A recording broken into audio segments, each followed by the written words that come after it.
Roubáronnos as horas no servizo de urxencias. Tornámonos sonámbulos nun círculo de 7 palabras.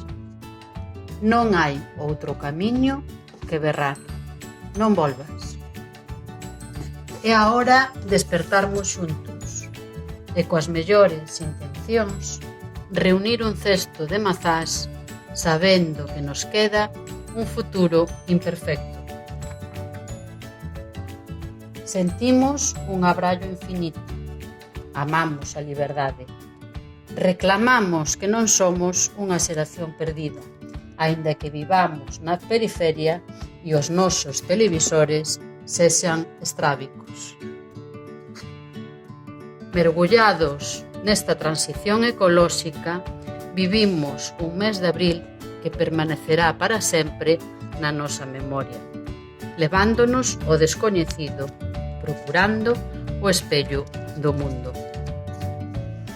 Vivimos un anos horribilis, no que Occidente non libra só unha batalla, pero que cousas ten a vida. Sentireime poderosa e deixareiche unha mensaxe despois do sinal, pedindo, poetiza.